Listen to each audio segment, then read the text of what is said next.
Bueno, entonces, este es el primer caso del día. Se trata de una paciente de 50 años que venía en seguimiento por urología, por nefrolitiasis múltiple. Había un tiempo atrás le habían diagnosticado un angiomielipoma renal izquierdo. La paciente pierde el seguimiento en la consulta de urología más o menos por 2 años y reingresa a la consulta por dolor abdominal en flanco y fosa ilíaca derecha, por lo que se le pide una escanografía y vamos a ver pues la primera escanografía 2 años antes y la actual. Esta es la escanografía de 2 años antes, una escanografía simple donde el hallazgo principal en el polo superior del riñón izquierdo vemos esta lesión de morfología redondeada que es homogéneamente hipodensa cuando medimos su densidad a menos 48 unidades Hounsfield y que se comporta como lo que conocemos como un angiomiolipoma. Igualmente esta lesión la caracterizaron mejor con resonancia magnética. Arriba tenemos secuencias T1 en y fuera de fase, abajo tenemos T1 con saturación grasa sin contraste y con contraste abajo a la derecha, donde vemos en y fuera de fase que hay un artefacto de cambio químico de tinta china y como en las secuencias con saturación grasa esta lesión cae completamente su señal y no presenta realce tras la administración de medio de contraste, lo que es como muy compatible con angiomiolipoma clásico.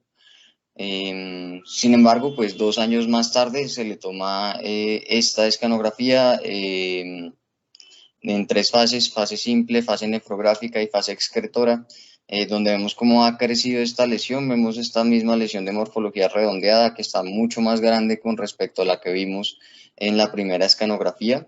Persiste sin realce. Ahora la vemos en esta reconstrucción coronal y vemos que ahora la lesión compromete ya como la cortical del riñón y se expande hacia el espacio perirrenal y particularmente en el espacio perirrenal se ve como si tuviera algunos septos que realzan o estructuras vasculares que pues siguen como el patrón de realce de las estructuras vasculares.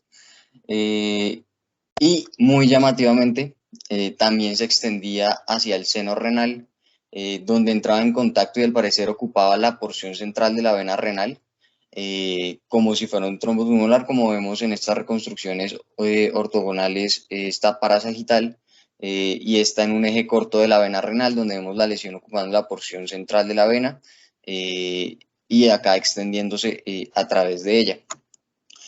Eh, Volvemos a caracterizar la densidad de la lesión y vemos que persiste siendo homogéneamente hipodensa, pues tiene algunos de estas imágenes con densidad de tejidos blandos que parece que realzan, que pueden ser ovasos o septos, eh, y por los hallazgos sugerimos que tuviera un potencial maligno y la paciente fue llevada a nefrectomía.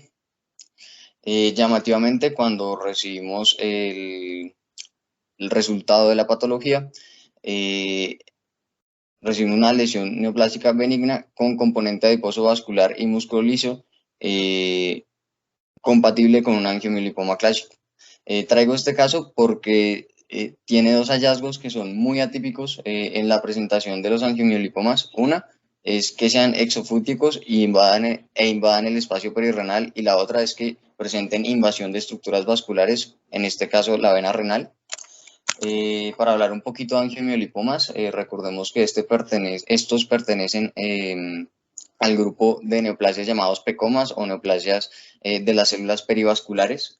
Clásicamente se han descrito dos tipos, un trifásico o variante clásica, que se caracteriza por tener células ausadas, células similares a músculo liso y tejido adiposo, y uno que es monofásico, que se caracteriza por tener células pleomórficas de citoplasmas eosinofílicos, que digamos se separa del resto de angiomielipomas porque este sí puede tener un potencial maligno y más agresivo.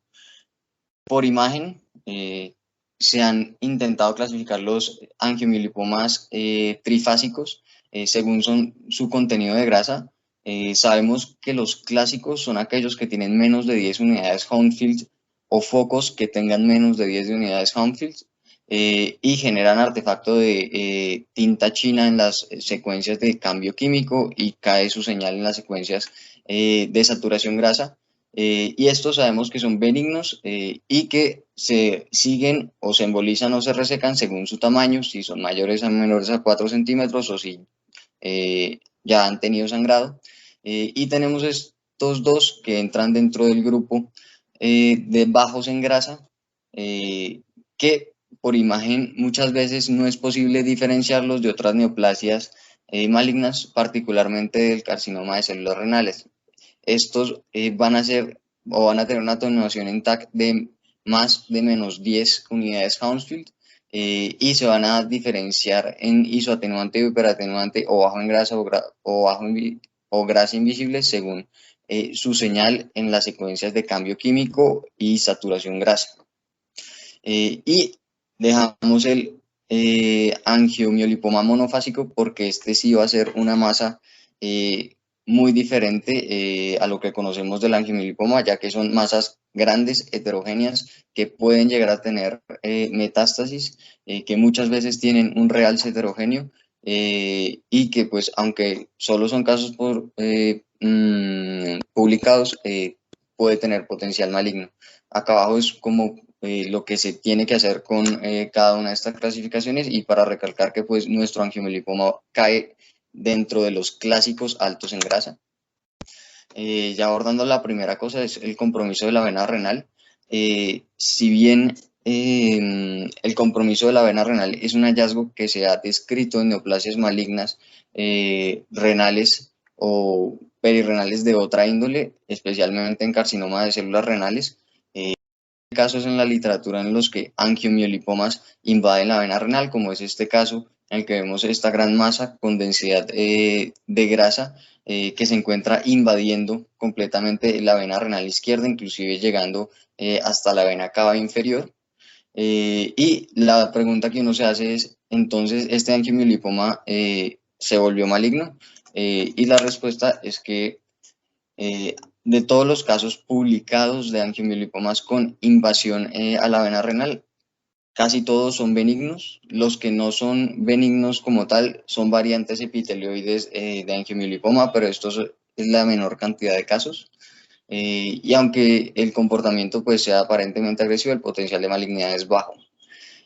Siempre cabe la sospecha de otro tumor por la rareza del hallazgo, porque realmente debe haber entre 40 y 60 casos publicados de esto, entonces digamos que si uno ve una masa, así sea muy clásico, un angiomiolipoma que invade la vena renal, toca sospechar otro tipo de tumor.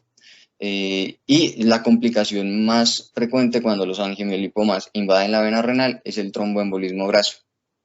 En la literatura, pues son más bien constantes en decir que la nefrectomía es el paso a seguir cuando los angiomiolipomas invaden la vena renal. Este es un estudio, o más bien una serie de casos que publican, ya que la complicación más frecuente es el tromboembolismo pulmonar de ese angiomiolipoma. Han valorado la posibilidad de, previo a la resección, implantar filtros de vena, como es en este caso, donde pues igual tuvieron dos tromboembolismos pulmonares previos a la cirugía. Y acá también para recalcar que la mayoría de estos angiomiolipomas que invadían la vena renal, la mayoría eran angiomiolipomas clásicos y solo uno tuvo variante pues, epitelioide. Entonces vemos acá una escanografía de tórax con un defecto de llenado en la arteria interlobar. Vemos que llamativamente ese defecto de llenado tiene como densidad de grasa, que corresponde a un trombo graso de un angiomiolipoma con invasión a la vena renal. Acá vemos una secuencia T2 sagital donde vemos que un angiomiolipoma llegó o hizo extensión a través de la vena cava inferior, inclusive hasta la aurícula derecha, y en la imagen de más a la derecha la implantación de un filtro de vena cava previo a la resección de uno de estos tumores. El otro de los hallazgos que llamaba mucho la atención en este caso es el compromiso del espacio perirrenal o la presencia de un componente exofítico. Y entonces uno le lleva a hacer una pregunta, ya que las masas de contenido graso del espacio perirrenal, cuando tienen mucha grasa, lo más probable usualmente es que sea un liposarcoma retroperitoneal.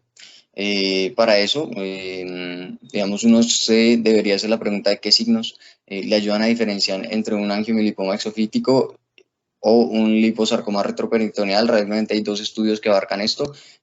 Ambos más o menos concluyen en que hay tres signos significativos que a uno le podrían ayudar a orientarse. Uno es el signo del pico, ya que los angiomiolipomas son masas que crecen del parénquima renal versus los liposarcomas retroperitoneales que crecen adyacentes pues, a la cápsula de Gerota. Entonces la presencia de un pico, el signo del pico con el riñón, es uno de esos signos que nos ayuda a diferenciar versus acá el signo del pico está ausente y el riñón se encuentra más desplazado. Otro de esos signos que nos ayuda es como el drenaje venoso, ya que el angiomielipoma es una neoplasia que aparece del riñón. Usualmente su drenaje vascular va a ir a través del riñón y va a cruzarlo hacia el seno renal. Diferente al liposarcoma retroperitoneal, que muchas veces sus estructuras vasculares van a ir a caer a la vena renal, pero más allá del hilo renal, y no va a pasar a través del riñón.